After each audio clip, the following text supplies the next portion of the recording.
Here we are already, the final day of Special Projects Pack number 10. Of course, one more build later on today will cap it off, the Citroen Rally DS3. For now though, this is a fictional build inspired by some real regulations, some real vehicles in particular. Some may recognise the livery, of course, from the Murcielago RGT or GT1 car from the earlier 2000s, and that's the inspiration here. This is kind of a bodged timeline build, if you will, because the Aventador, of course, came out after that kind of racing had already moved on, regulations had changed, but I wanted it to kind of have that vibe of some of the like MC12 and Celine S7, that kind of GTS, GT1 era of the earlier 2000s, but maybe in more of a qualifying trim, hence why I've called it the RGT rather than the GT1.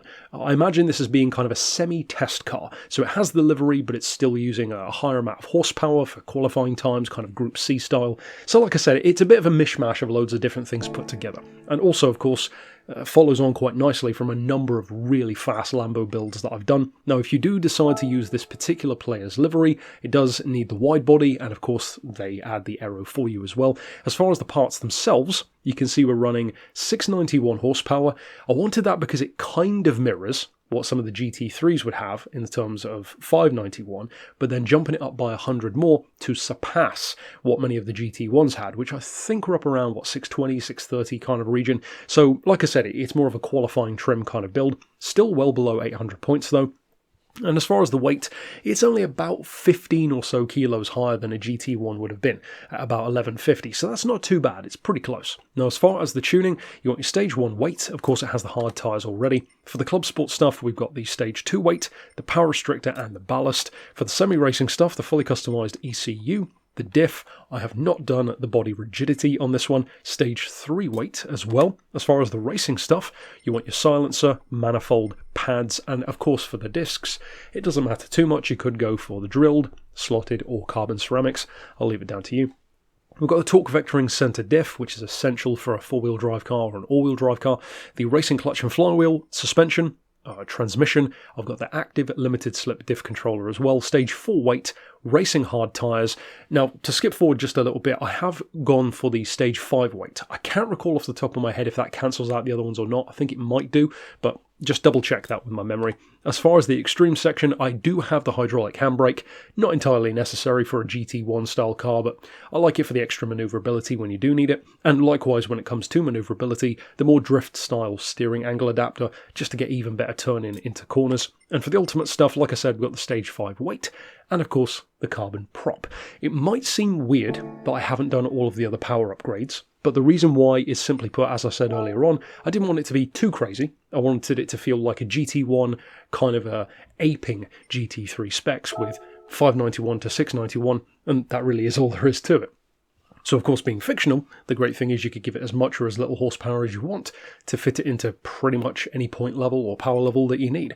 So as far as the tuning itself, we've got the hard tyres fitted. For the suspension, pretty big difference between the front and the rear. 90 on the front, 105 on the back. As far as the anti-roll, that is on 4, 30 and 40 for the dampers, 2.95 for the springs, so higher but not crazy high. We've got 3 for camber, 20 in for the toe on the rear, 0.5 out on the front. As far as the diff, kind of similarly to what I did with the Murcielago RGT build from way long ago in a different pack. This has got triple 30 on the rear, triple 10 on the front with a 50-50 split.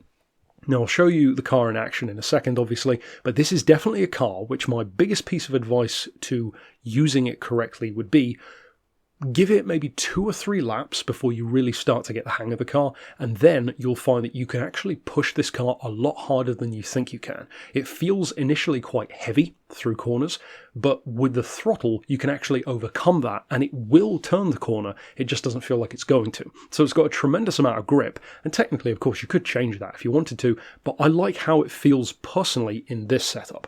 So give it a try. If you don't like it, you can always change it, as with any of the tunes. As far as the as far as the transmission tuning even, I've gone for 360 kilometers an hour on the auto setting.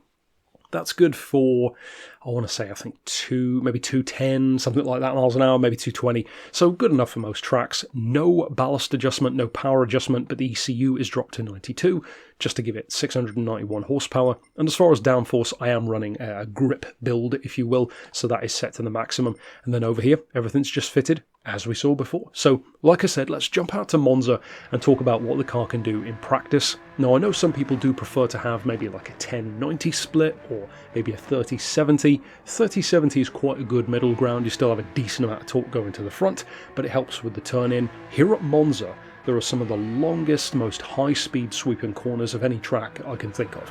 So if this can take these corners virtually flat out, especially that first long sweeping right-hander after the pit lane, then chances are it's going to take any low-speed corner in its stride, and it does. The harder you push it, like I said earlier on, the more you will get out of the car. And even in terms of this car's lap times, there are actually two things to note. Number one, the first lap that I did, in fact the driving that you're seeing me do here, weighs almost 100 kilos more, because initially I did this with a little bit of ballast without the stage 5 weight, and I had it running 1250 kilos. Now with 1165, doubtless it will be even quicker. And to put it into perspective, even with 1250 kilos, there's only a 0.2 of a second difference between this with 691 horsepower and the SV-based LP880 build that I did on this same track. And that is a way more powerful car. 691 compared to 880 or so is a huge difference, and if I recall, that car was not heavy either. So in terms of lap times, it's very competitive, definitely against my other Lambo builds. And for those who were wondering, yes, it is quite a bit quicker than the Murcielago RGT, which isn't really too much of a surprise, but it does show how much things have advanced. The Murcielago is probably one of my favourite builds that I've personally done, in terms of taking what the car handled like before and comparing it to after. This one, I think if you are an Aventador fan, there's a lot to love. If you do want to use your Aventador as more of a race car, I think you're going to like it quite a bit. So naturally, if you do use this special project, I hope you enjoy it. Of course, put your own spin on it. And of course, later on today, I will be covering the last build of pack number 10. It's not the most exciting car to end on, but like I said, I was following the trailer this time around in terms of when I wanted to release them. So we're finishing off with the Citroen DS3 R3 rally car. So check that one out later today. And once again, thank you for joining me on the ride, and I hope you've enjoyed it. But until then, I'll see you next time. And for now, thanks for watching.